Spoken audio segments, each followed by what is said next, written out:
Vamos caminhar então pelos salmos? Só um pouquinho, gente, que eu vou trocar minha almofadinha aqui, que eu estou só a cabeça para cima aqui, não estou vendo nada. Agora, ó, apareceu um pouquinho do pescoço. Vamos lá. Esse é o último salmo de peregrinação. Não, porque você está... pastor.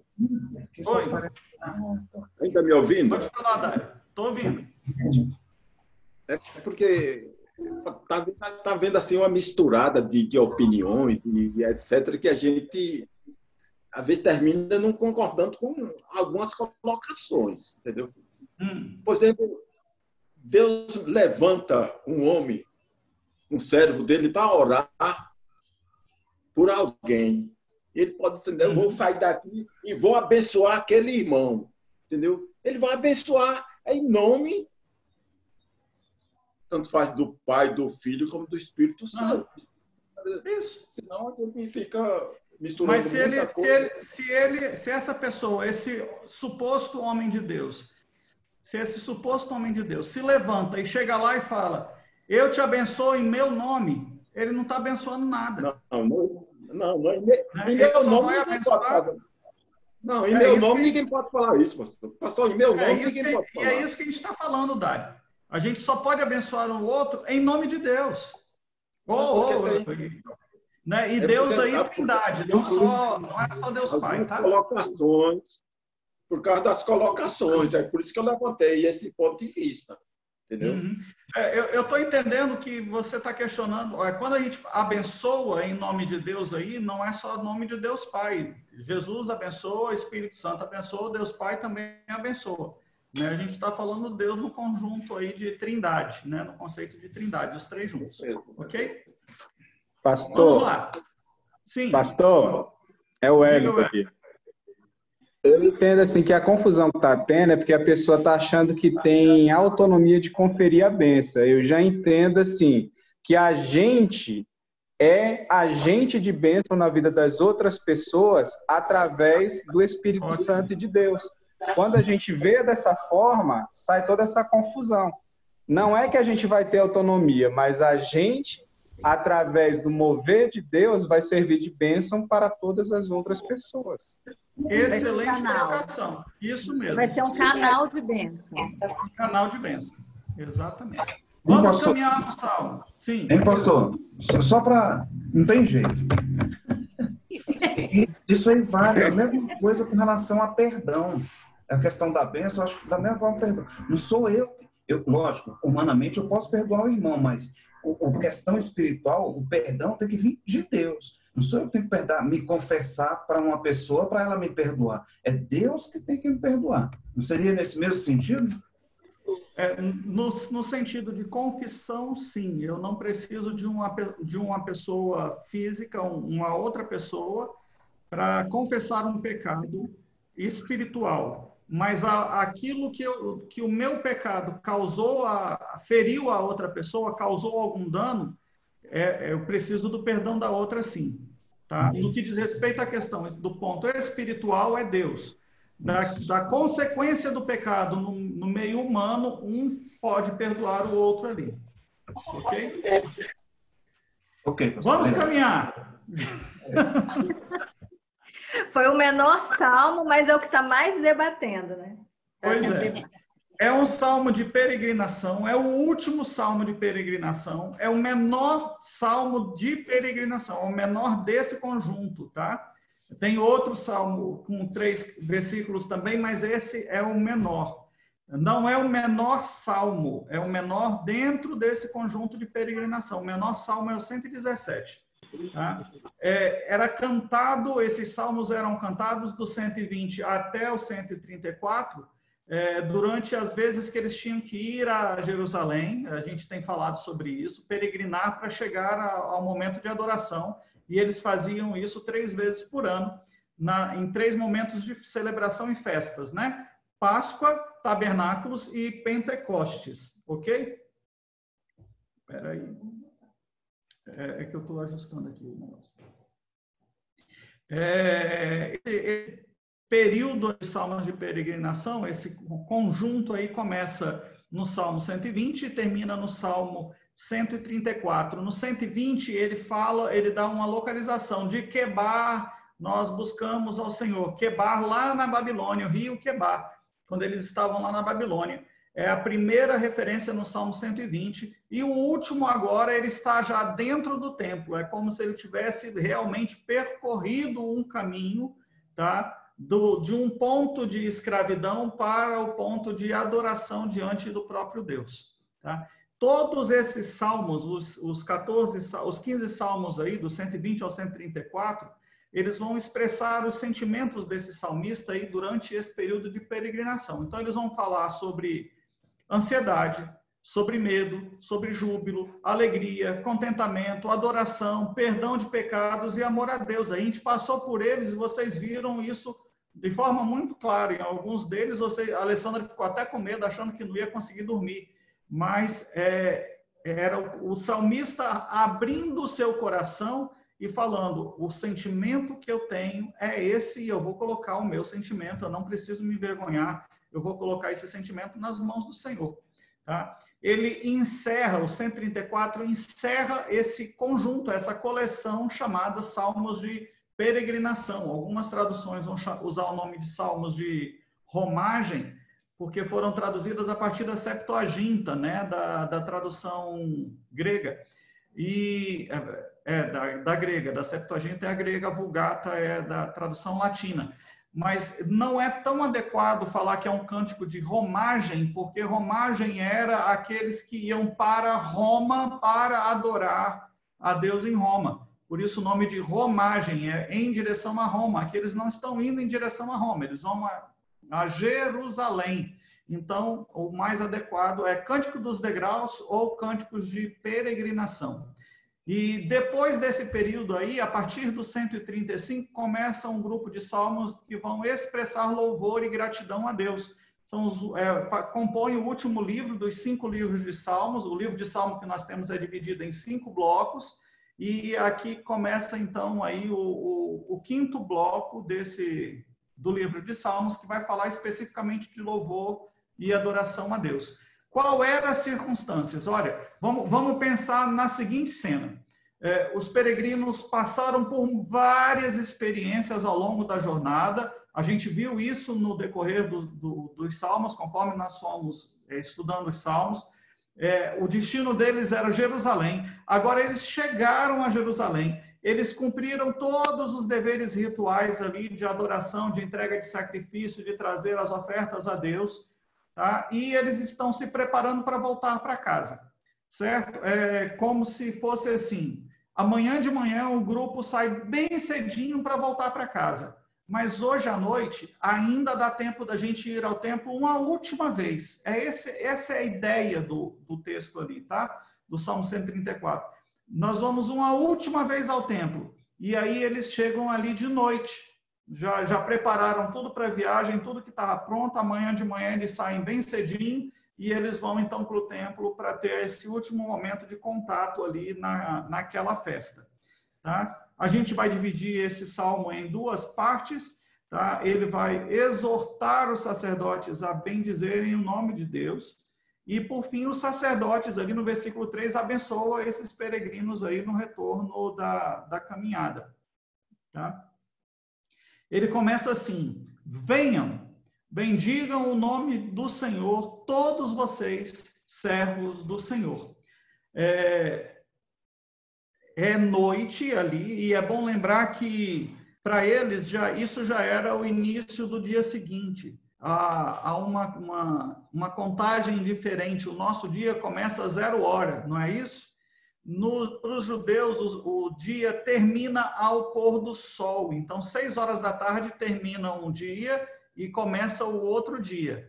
Tá? Então, quando ele fala assim, bendigam todos vocês, venham, bendigam todos vocês, servos do Senhor, a gente está posicionando esse salmo aí, mais ou menos ali no nosso momento de culto no domingo, por volta de 18, 19 horas da tarde, ainda tinha movimento dentro do templo, já não era tanto, as atividades principais já tinham cessado, mas eles queriam voltar ao templo para ter aquele último momento ali. Tá?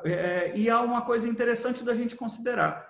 Os templos pagãos não abriam de noite. Quando se punha o sol, se encerravam as atividades, mas o templo do Senhor permanecia aberto 24 horas por dia. Davi instituiu ali os cantores e os corais e dividiu as atividades para que houvesse louvor e adoração no templo de Deus 24 horas por dia. Lá no Salmo 121, versículos 3 e 4, diz: Ele não permitirá que os teus pés vacilem, não dormitará aquele que te guarda, é certo que não dormita e nem dorme o guarda de Israel. O salmista aqui, já aqui o 121, dentro do Salmo de Romagem, ele está falando, olha, não se preocupe, porque o Deus de Israel, que está lá no templo, tem gente adorando a ele 24 horas por dia, ele está lá de dia e de noite, olhando por cada um de nós, ok? Vamos lá? Ele coloca aqui uma questão. Ele fala, todos vocês, servos do Senhor. E aí, antes que vocês venham me falar, pastor, todo mundo hoje que aceitou Jesus é servo do Senhor. Correto. Mas o que ele está dizendo aqui, ele está sendo específico dentro daquele contexto, servo do Senhor, eram aqueles que trabalhavam dentro do templo, eram os levitas e os sacerdotes. Todos são servos, mas a expressão aqui é específica para aqueles dois conjuntos ali, levitas e sacerdotes. O que esses servos do Senhor faziam? Quais são as atividades que tinha tanto ali que ia ter essa condição de ter atividade 24 horas por dia dentro do templo? Vamos lá. Sacrifícios, eles ofereciam sacrifícios. Então, você tinha sacrifícios de consagração, holocausto e manjares. O holocausto era para que você pedisse, você cometeu um pecado, você oferecia uma oferta de holocausto. A oferta de holocausto ele deveria ser entregava de acordo com suas posses, começando por cereais, que é leva o nome de manjares, tá? Oferta de manjares, cereais, grãos, essas coisas assim. Se você tinha pouco recurso, se você tinha um pouco mais, você podia levar uma pomba, um cordeiro, até chegar a um bezerro. Tá? E o holocausto, a oferta para o pecado de holocausto, a oferta de holocausto, deveria ser queimada toda, por inteiro. Então, pegava um bezerro inteiro e botava lá todo para ser queimado. Tudo, nada podia sobrar. Ia ficar lá até os ossos virarem pó. Ok? A oferta de manjar, quando era trazida, pegava-se um pouco dela e jogava para queimar, e o restante era guardado para servir de mantimento para os levitas e para os sacerdotes. A oferta de comunhão é muito legal. Como é que era a oferta de comunhão? Você levava uma ovelha para ser apresentada como oferta de comunhão. Parte dessa ovelha ia ser queimada e a outra parte você comia com sua família. Era como se você chamasse o Senhor para sentar à sua mesa, a parte dele ia ser queimada e a outra parte você comia com todo mundo. Se você levar em consideração que um judeu só sentava para comer com quem ele tinha intimidade, ter uma oferta de comunhão em que Deus fala, eu me sento à mesa com você, é como se Deus falasse, eu quero tanto ter intimidade com você que eu estou disposto a sentar e participar da sua vida cotidiana, te conhecer com profundidade. Tá? E a oferta de expiação. A oferta de expiação difere da oferta de holocausto pelo seguinte, o holocausto eu pequei. O Carlinho perguntou, como é que eu faço? Eu resolvo uma parte com Deus, a parte espiritual eu resolvo com Deus, e eu falei, você tem outra parte que você vai ter que resolver com seu irmão, não era? Então, o holocausto consertava o meu pecado com Deus. E o meu pecado com o meu irmão era a expiação. Eu levava ou uma ovelha, ou um bode, ou um bezerro, dependendo das posses que se tinha, eu acrescentava 25%, um quinto é 20%, um quinto a mais para reparar o dano do meu irmão. Ok? Então, duas ofertas ali. Uma, eu conserto a minha relação com Deus, e a outra eu vou consertar a minha relação com o meu irmão ali, ok? Isso eu só falei de sacrifício, e haviam 3 momentos de sacrifício durante o dia. Então, vamos pensar nas atividades dos sacerdotes, dos levitas ali dentro do templo, tá? Ele tinha que receber e guardar todas as ofertas, ele tinha que fabricar os óleos para os candelabros, para os menorás, para a iluminação do pátio, e os óleos específicos para a unção, né? Precisava manter aceso o fogo do altar e o fogo do menorá, que era aquele candelabro de 7 braços que ficava dentro do santo lugar. E para ter esse fogo não podia apagar, ele tinha que estar aceso constantemente. Então, você imagina que para estar aceso o fogo do altar, que era enorme, que tinha que queimar esses bichos o tempo todo, e o menorá, ele tinha que ter gente o tempo todo, colhendo lenha e fazendo óleo ali, ok? Eles tinham que preparar os pães da propiciação, que eram os pães que ficavam lá na mesa, lá no santo lugar, preparar, limpar, conservar as dependências do templo, as roupas dos levitas e as roupas dos sacerdotes. Não podia estar suja, não podia estar manchada, não podia estar rasgada. Tá? Além disso, tinha que ter uma escala de coros cantando ali. O Davi faz isso e se mantém a partir de Davi ali. Dia e noite, coros cantando e louvando a Deus. Imagina que o volume de atividades que tinha, porque não era só chegar e cantar, eles iam ter que preparar as músicas antes, iam ter que ensaiar antes. Tá? Oferecer 3 vezes sacrifícios durante o dia, manhã, tarde e no final da tarde, ali já na virada do dia. E em cada um desses momentos, um sacerdote apresentava o sacrifício, fazia o sacrifício, e o outro reunia o povo para ler e ensinar a palavra e meditar na palavra 3 vezes ao dia. Tá? Eles tinham que organizar todas as festas, não só essas 3 festas que a maioria das pessoas iam para lá, mas todas as festas e a peregrinação. A cidade de Jerusalém chegava a quadriplicar o número de habitantes, né, no período dessas 3 festas aí. Tá? E aí, então, no versículo 1, ele fala: bendigam ao Senhor, glorifiquem a Deus. O que é bendizer? É falar bem, é elogiar, é louvar a Deus. Bendigam ao Senhor, vocês que servem de noite na casa de Deus. É como se ele estivesse falando, e a Alessandra falou que ouviu Nicodemos. Nicodemos fala assim, não era só fazer a atividade, né? Você precisa fazer a atividade, lembrando que essa atividade precisa ser feita para Deus. Não é só um cumprir de tarefas, né? Eu vou para a igreja e porque eu tenho que montar a aparelhagem de som. Não é isso que ele está falando, ou montar a projeção. Eu vou para a igreja porque ao montar a projeção, igual o Carlinhos faz, ali colocar os slides, eu estou apresentando o meu serviço, o meu melhor para Deus. O que o povo estava dizendo para o sacerdote? Vocês que estão trabalhando de noite, se lembrem que vocês estão preparando tudo para o serviço a Deus no dia seguinte, mas não deve somente ser o cumprimento de tarefas, precisa ser para o louvor da glória do Senhor. E aí uma coisa que a gente precisa lembrar muito séria nisso aí, a gente não pode se deixar levar pelo ativismo nas atividades da igreja. Tem que ter atividade, tem que ter atividade, tem que ter atividade. Esse excesso de atividade faz a gente esquecer a razão e o porquê de nós estarmos ali. Às vezes a gente está fazendo um monte de coisa e Deus olha para a gente e fala assim: eu não pedi nada disso. Eu não pedi nada disso. Ah, mas eu estou fazendo para o Senhor. E Deus falou: eu não perguntei se eu queria. Você não me perguntou em momento algum se era isso que eu queria. E os peregrinos que estavam ali estavam trazendo isso à memória daqueles homens ali. Vocês têm uma tarefa a cumprir, mas não se esqueçam que essa tarefa tem que ser cumprida para a honra e glória do nosso Senhor Jesus.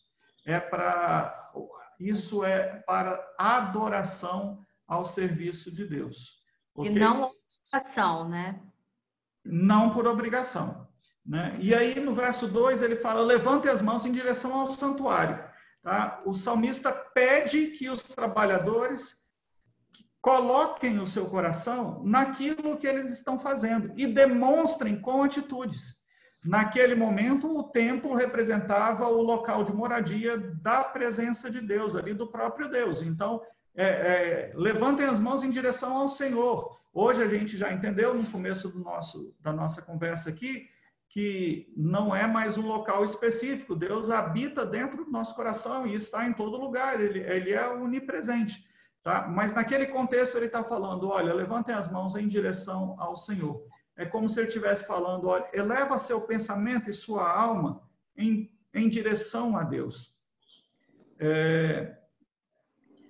A eficácia da oração, irmãos, não está na postura física que nós tomamos, mas é na condição que o nosso coração se apresenta. A eficácia da oração está na expressão da nossa alma. Não são nas palavras bonitas, não são na estrutura de pensamento elaborada, como a nossa alma se derrama diante do Senhor que vai fazer diferença diante do Senhor. E tudo isso vai fazer diferença diante do Senhor, né? A oração deve ser feita ao Pai em nome do Filho, em nome de Jesus, e a gente conversou um pouco sobre isso no começo, tá? E o levantar de mãos aí é uma postura, um símbolo de dizer que eu estou me dirigindo, me voltando para Deus, mas também estou pronto para receber. Vamos lembrar como é que era, então, ali no período, como é que funcionava o tabernáculo? Vou passar um filmezinho para a gente poder lembrar disso aí.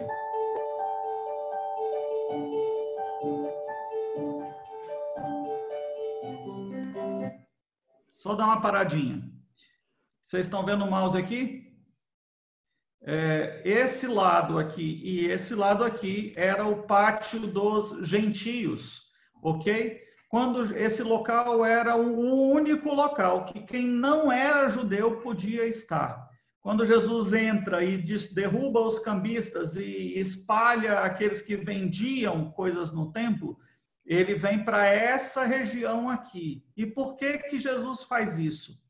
Olha só, esse espaço aqui era o único espaço, tá, em que o mundo inteiro, todos que não eram judeus podiam estar.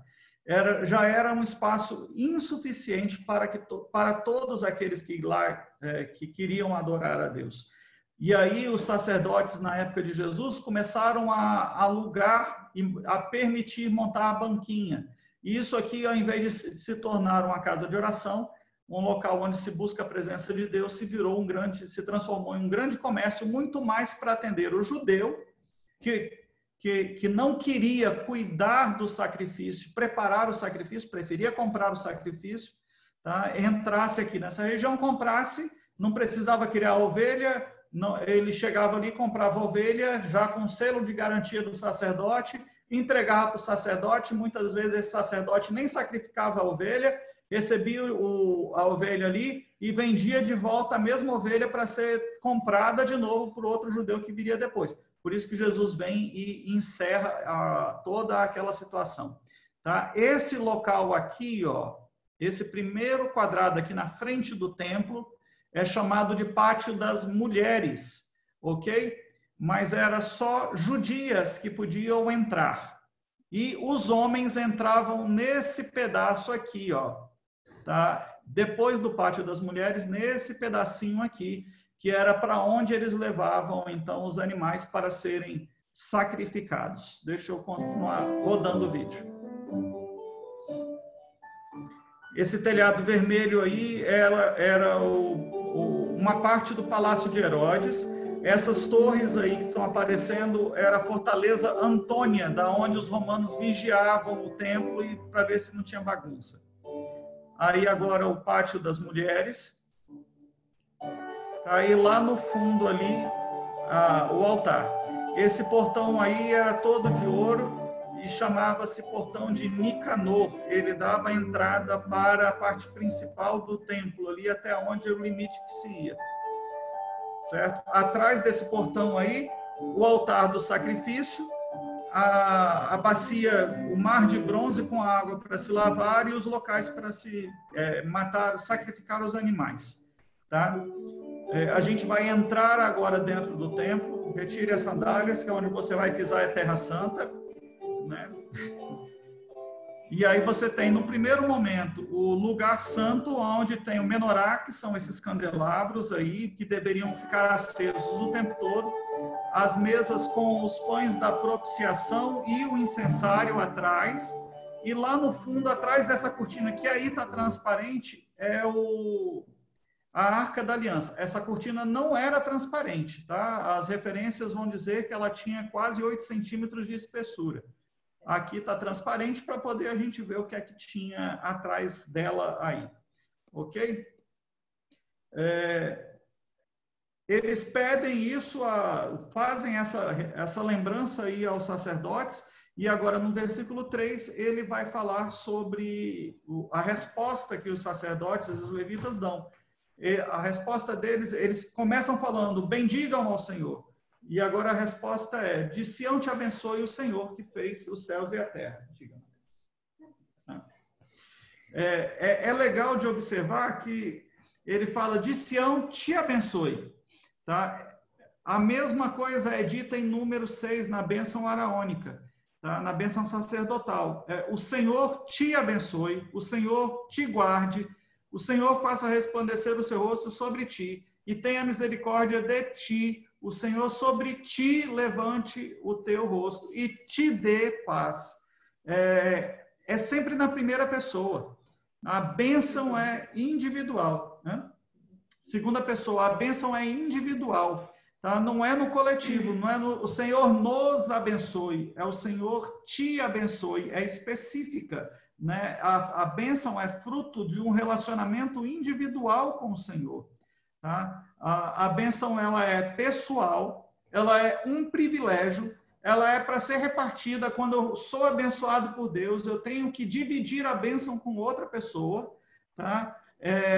E ela é para ser dada por alguém que tem autoridade sobre o outro. Por isso, vale a discussão que nós tivemos no começo, quem é que pode abençoar o outro? Porque só quem tem autoridade sobre a nossa vida é que pode nos abençoar. E aqui não é autoridade humana, é autoridade divina. Por isso que mesmo que um pai ou um avô abençoe seu filho ou seu neto, ele vai ter sempre que abençoar em nome de Deus.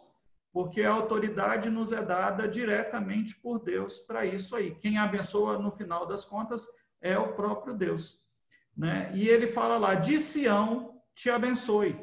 Por que de Sião? Porque lá em Sião, na cidade de Sião, um monte, na cidade de Jerusalém, estava o templo, dentro do templo, lá no Santo dos Santos, a Arca da Aliança que representava a presença de Deus. Então é como se ele estivesse falando, olha, de Sião, daqui, desse local, Deus vai te abençoar aonde você estiver, lá na sua casa, em qualquer lugar a que você for, Deus vai olhar para você de onde ele está e vai te abençoar, né?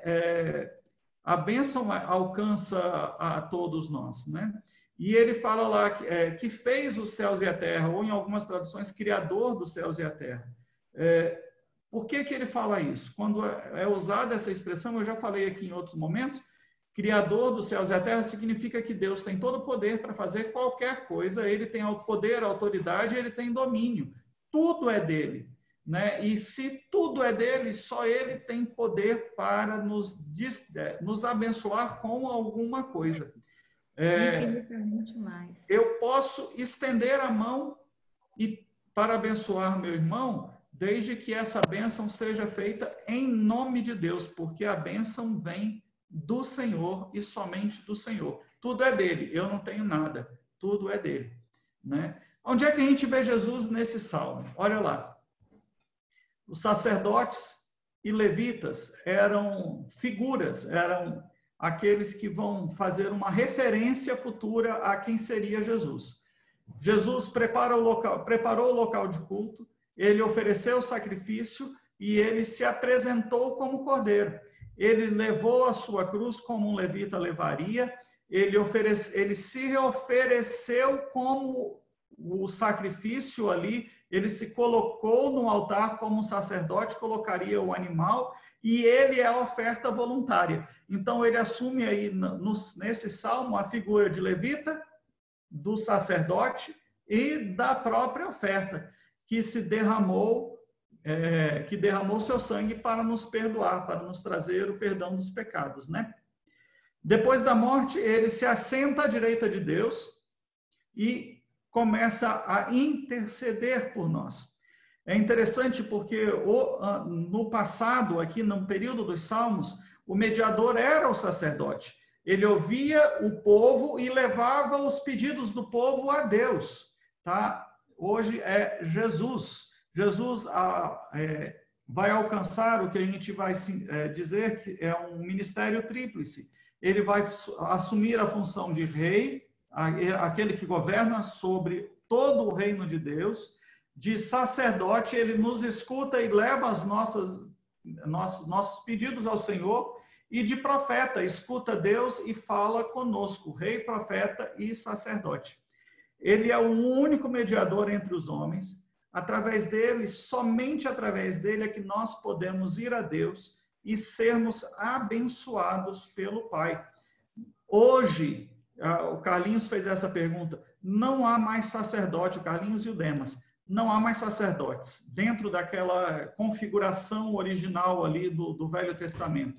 Não há mais templo dentro daquela visão, não há altar nem terra santa. O que nós temos hoje é local de culto, local onde a igreja se reúne para se dirigir e adorar ao seu Deus.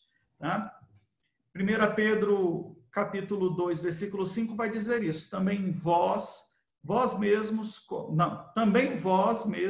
como pedras que vivem, sois edificados, casa espiritual, para ser de sacerdócio santo, a fim de oferecer de sacrifícios espirituais agradáveis a Deus, por intermédio de Jesus.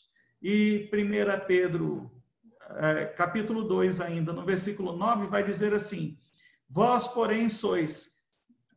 Eu prefiro a outra tradução, devia ter trocado, né? Vós sois geração eleita, diz amém aí.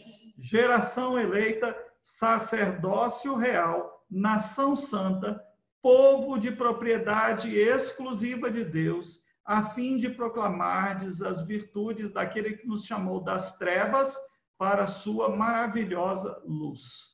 Olha o que ele coloca para a gente. Nós somos pedras vivas desse novo tempo agora espiritual. Nós, quando nos reunimos como igreja, ali está a igreja e está consolidado o templo do Senhor. Nós somos cada um uma pedrinha, se a gente pode dizer assim, um tijolinho desse templo que se estrutura ali na presença de Deus, né? E esse templo, essa nova configuração que é espiritual, se dá da seguinte forma, ele fala, todos vocês foram escolhidos para serem sacerdotes do Deus vivo. É o que está dizendo aí 2 Pedro 2, 9, né? Todos nós somos, então, sacerdotes com uma função, proclamar as verdades, as virtudes de Deus. O Salmo nos encoraja a louvar a Deus em todo o tempo, adorar em todas as atividades que nós exercemos e em todas as circunstâncias, sejam boas, sejam ruins. Ele nos lembra que o nosso ministério não se limita às atividades eclesiásticas. Qual é o seu ministério? Eu trabalho em tal área na igreja. Não é isso mais. Né? Eu gosto de dar o exemplo da Clésia. Eu não sei nem se a Clésia está aqui hoje, mas eu gosto de dar o exemplo da Clésia. A Clésia trabalhou muitos anos na UTI neonatal ali do Santa Helena e ela orava por aquelas crianças. E algumas vezes que eu conversei com ela, ela chegou a falar que durante o período dos plantões dela, era um período de índice mais baixo de mortalidade. E ela falou, pastor, eu só atribuo isso a uma coisa, porque eu oro criança por criança, família por família que chega lá, né? Isso é um ministério. Hoje, a visão ministerial não está mais presa ao local de culto. Ela tem que se estender para onde quer que você esteja, né? O Carlinhos trabalha ali conduzindo os procuradores e os juízes. Esse é o ministério do Carlinho. E enquanto ele estiver dirigindo para eles, é função deles orar para que eles possam ouvir a orientação de Deus e fazer julgamentos justos e retos diante do Senhor, aos olhos do Senhor. É assim que a gente tem que começar a ver, né? e isso para todos e cada um de nós. A Kênia e o Cleiton são dentistas. Como é que isso pode ser transformado em ministério? Olhando aqueles que têm necessidades e agindo como Deus agiria ali para trazer um melhor conforto para aqueles que estão precisando. Outra coisa que fica muito legal da gente pensar, o nosso Deus está acessível a todos nós, né? Jesus intercede por nós, ele está acessível a nós, e a gente ainda tem o Espírito Santo que intercede por nós, e às vezes a gente, já me perguntaram, pastor, eu não consigo entender, o Espírito Santo intercede com gemidos inexprimíveis, como é que é isso? Ele fica, ai, ai. Não, não é isso, tá? Sabe aquela hora que você está tão triste que você não consegue nem falar?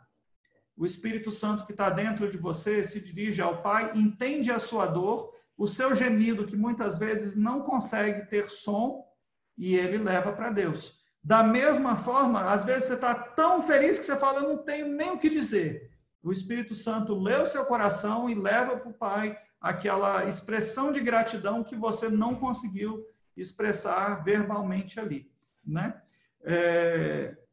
Nele, irmãos, nós temos um grande privilégio. Nós podemos, em Cristo, nos dirigir direto a Deus, sem precisar mais de sacerdotes, sem precisar de estar matando bichinho, mas nós podemos ir agora, através de Jesus, direto ao Pai e termos a certeza de que Ele está acessível, que Ele nos ouve e que Ele tem cuidado de cada um de nós. Amém?